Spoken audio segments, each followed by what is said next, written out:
what's the point in being a fanboy? Let's start there. What's the point in being a fanboy? You know, let me frame your boy a bit better now. What's the point in being a fanboy? That's what I want to know. Because there is no point in communicating with a Star Wars fanboy, a Transformers fanboy, a Matrix fanboy. I can only communicate with film fans because let me just nip something in the bud before I go deep into spoiling what is a garbage film. This is a garbage film. It's a bad film, stupidly put together. But before I get in there, I just think it's very important that I just make something known, which is the fact that there's no such thing as a good Star Wars film. What does that mean? Oh, this is a good Star Wars film. So it's a good Star Wars film because it ticks off the Star Wars things. Because I was watching an episode of Collider, Jedi Council, and this dude, I don't know what his name, Cobra, whatever his name, he said, Star Wars isn't supposed to be some kind of Oscar-winning Shakespeare thing, you know, it's just supposed to be about fun. Now, I'll be easing you, dear child, because I think maybe you're a bit young. But do your Googles. If you do your Googles, Star Wars A New Hope was nominated for an Oscar. I believe this was in 1977 when it came out, so this might have been the 70th Oscars. It was nominated for an Oscar. Put that to one side, because Oscars doesn't need to deem anything quality or not. A New Hope is a very good film. That's actually my favorite of the trilogy, is A New Hope. A New Hope is a very good film. Empire Strikes Back is an amazing film. I think Return of the Jedi is still a damn good film. Again, for instance here, but my favorite scene in possibly all of the films is when Luke meets Yoda in Return of the Jedi. For me, that's actually probably my personal favorite scene. Luke against meeting Yoda in Return of the Jedi. So, there you go. But they are good films. They are good films. They're not good Star Wars films, they're just good films. When you watch A New Hope, you don't have to be a Star Wars fanboy to appreciate A New Hope. No, it's just like, this is the clear case. I'm not a Star Wars fanboy. Hell no. But when I watch A New Hope, I'm like, oh man, this is a really good film. It's a really good film. So you come now to The Rise of Skywalker. And Abrams has no excuse for the garbage that I just saw. And now I'm happy because I have a friend that works within films and the cinema. So he got me a free ticket to view it. He got me a free ticket to view it because I said, no, there's no way I'm gonna. I told you I didn't pay for Last Jedi. I got that. I watched that free because again a friend of mine got me a free ticket. Didn't pay to watch, and I'm not going to pay to watch it. I said, no, I'm not. After Force Awakens, I said, I am not going to pay to watch this. There you go. I watched it for free or not? I didn't even want to watch this film, but I felt you can. I will not be able to have the right ammunition to really critique this film if I haven't watched it. So I haven't watched this film. Abrams has no excuse because what people want to say is that, oh my gosh, Rian Johnson wrote him into a corner. There was nothing that he could do. Now this combines Abrams and Kathleen Kennedy. Guys, we're going to go in, baby. We're going to go right in. If I'm Kathleen Kennedy and Abrams says, I want to come back to direct the third film, I'm like, okay, cool. And Abrams is like, Rian Johnson screwed up. I want to course correct and undo what he did because what he did angered the fans. If I was Kathleen Kennedy, I'd be like, JJ, you can't do that. That's the second film in the trilogy and he's decided to go a certain way within the second film. You can't now, in the third film, now suddenly undo what happened in the second film. That doesn't happen. The whole point of the second film is that's where things just way off in a trajectory. Fair enough, he may have gone way left, but it is what it is. It exists.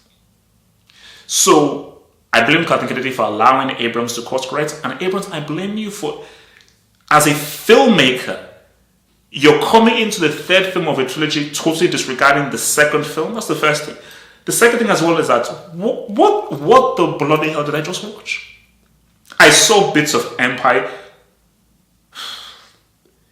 This dude literally carbon copied the scene in Empire Strikes Back where Yoda lifts up the I think is it the TIE fighter from Dagobah, but this time the Force Ghost Luke does it. Same music, same stuff. And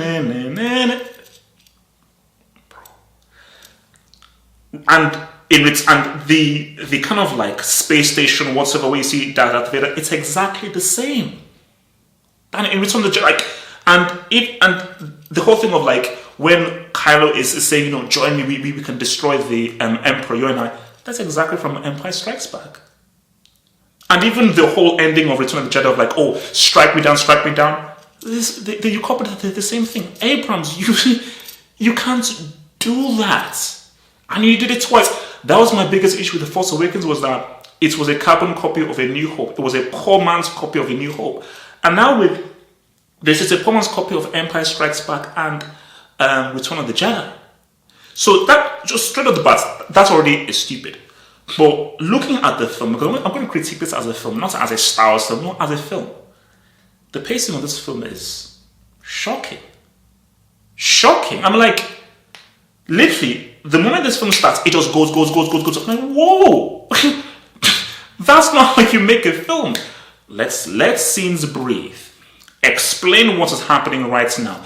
Let us gradually now deal with this portion of the story, then gradually lead on to the next portion of the story so there's a clear, logical, structural transition from scene to scene. I'm like, it didn't make any sense. This stuff, it didn't make... You just shove stuff straight in my face, boom. Oh, new character. Oh, this new Katie, whoever the hell the character was, Janice or whatsoever. I don't know who the hell these guys were. But just with regards to just constructing a film, constructing a story, and people say pacing is one of the key aspects to a film to allow you to follow a story. The pacing in this was garbage. It was garbage. It was literally just like, let's just run, blah, blah, blah, boom. And the key thing here is this. Insult the prequels all you want. Insult the prequels all you want. The prequels are just bad films. The stories is a very good story, just executed badly, but they are still films. Rise of Skywalker isn't a film. It's an amalgamation of scenes and set pieces. So as I'm watching, I'm like, because for me, as a film fan, because see, I'm a film fan first, whatever second. I'm a film fan first, so as a film fan, I'm like, what the hell? You can't do this. You can't do this. Because so for Abrams, you're watching this. Because I'm sure you must have seen this time and time working with your editor and everything. So as you're sitting next to your editor and you're looking at these scenes, you're going to greenlight this? Because to greenlight this, you must think that your audience is stupid. You must think that your audience are a bunch of complete and utter morons. You have to think that these guys that I'm dealing with, these guys, they're so stupid they wouldn't even really care because they're just fanboys. Which I think is actually quite insulting, even to fanboys as well.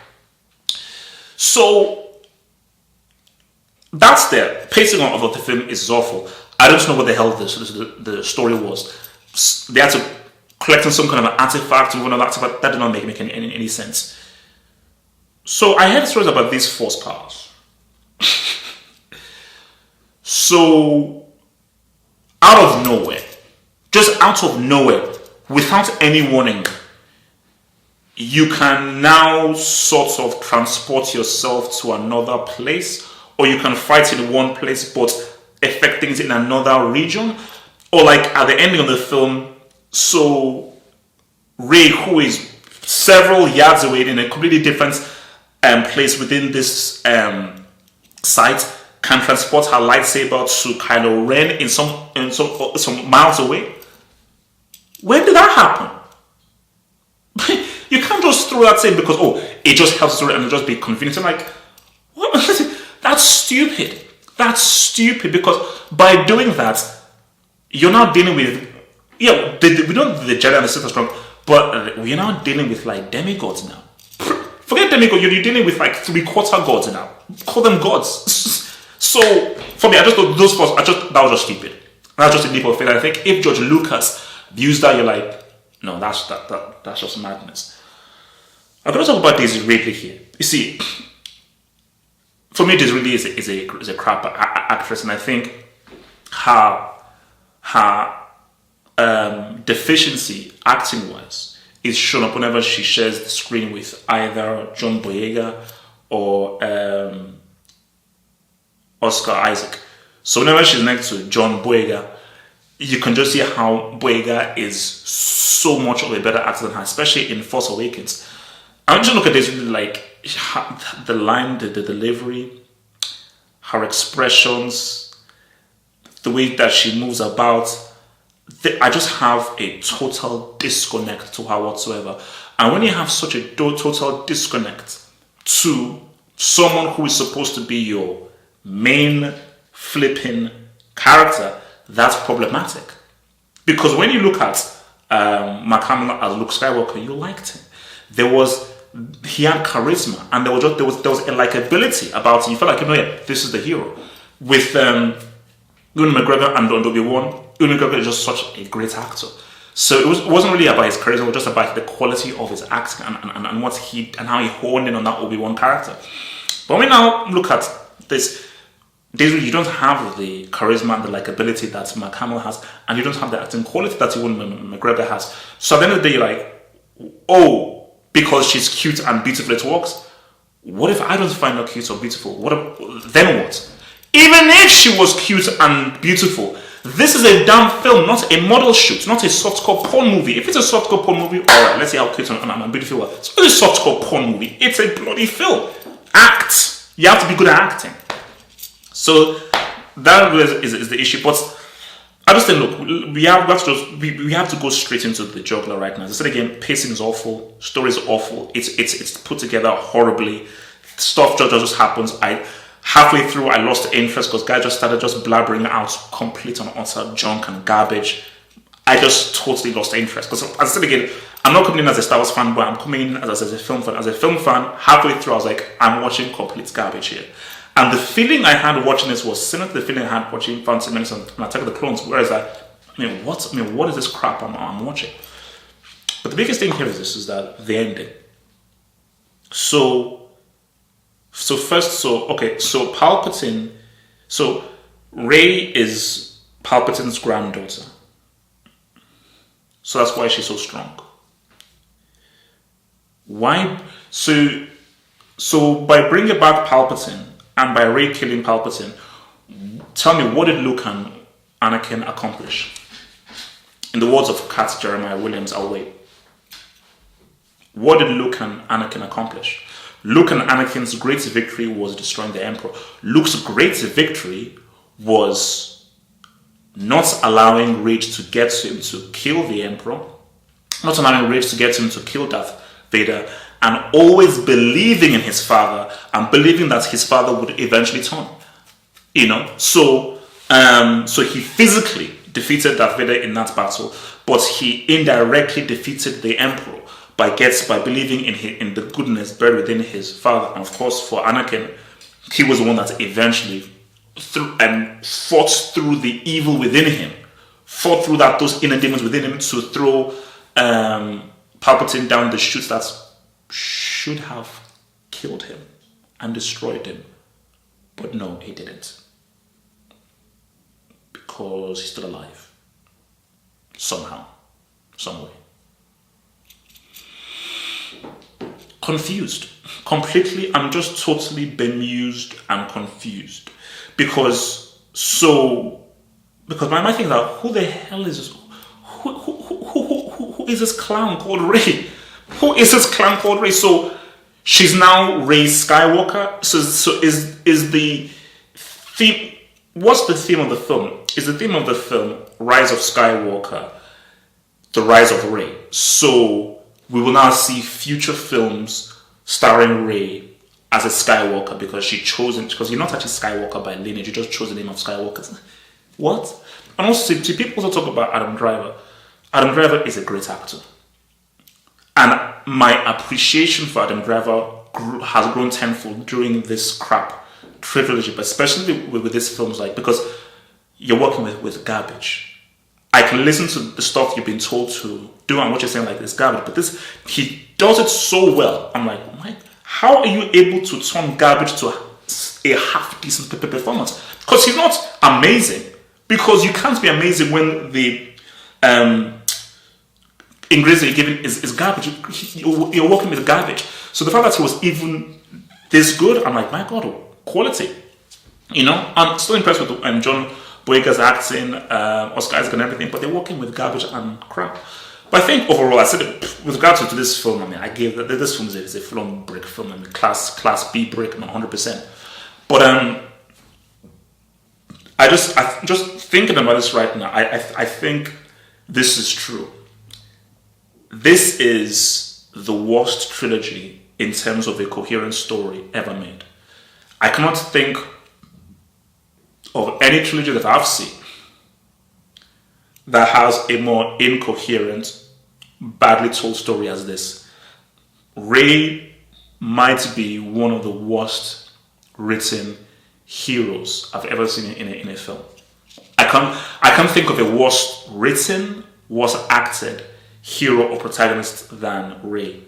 Garbage. So you have Rey, who's one of the worst heroes I've seen, one of the worst poorly stories trilogies I've ever seen, and it reaches to a point right now. It's like, as for me, again, as a film fan right now, I don't want to see anything from Disney Star Wars. Like, let's see how Mandalorian goes, because Mandalorian looks cool, but with regards to anything under the tutelage of Kathleen Kennedy, I don't want to see it, because I'm like, what I witnessed was crap. It's just, I told you, this is coming as a film dude, okay? This is a channel about films and everything. I'm not here to be a fanboy. That's a crap film. It's a badly put together film. And the core, when you have a badly put together film, it doesn't matter how many throwbacks you have, your nostalgia moments, a bad film is a bad film, is a bad film.